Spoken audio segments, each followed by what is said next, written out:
మీలోనే ఉంది లోకమంతా, మీ చూపులోనే ఉంది లోకం.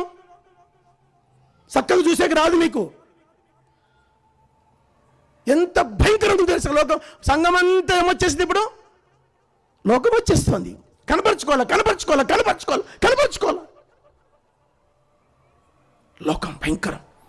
లోకము దాని ఆశలు, లోకము దాని నటన, అంత నటనే. ఇక్కడొక ఆట, అక్కడొక మొత్తం లోకం దిగుతుంది పెళ్ళిళ్ళ కాడ. చెప్పనమ్మా, లోకంలో పెళ్ళిళ్ళ కాడ ఏమవుతుంది? లోకం అంతా దిగుతుంది. పెళ్లి కూతురుని చేస్తాను రండి, అందరిని పిలుచుకొని 1 కిలో పసుపు రూసి అంతా చేసి ఒక విగ్రహారాధన చేసి ఒక బతుకమ్మ చేస్తారు.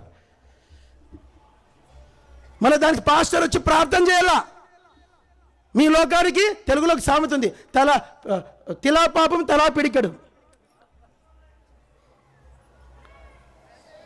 అంత లోకమే. ఎక్కడిదని మీ దగ్గర పరిశుద్ధత అనే మాటకు అర్థం కూడా తెలియదు క్రైస్తవులకి నాలో.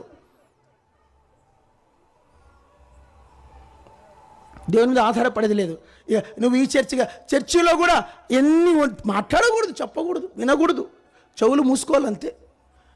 ఒక క్రైస్తవుడు చెప్పాడు, నువ్వు పరలోకం పోవాలంటే నేను నేర్చుకున్నాడు. ఏందనంటే, నా కళ్ళు కనపడం, నా చెవులు వినపడం నేర్చుకున్నాడు. నాకేం కనపడదు చెప్పండి? నా కళ్ళు కనపడం, నాకు చెవులు వినపడం, అట్లుంటే నువ్వు పరలోకం పోతావు అన్నాడు. అటువంటికి అయిపోతుంది లోకం. దావీదు అన్నాడు, అందరు చెప్పండి, ఆకాశమందు నీవుండగా ఈ లోకంలోనిది ఏది నాకు అక్కర్లేదు.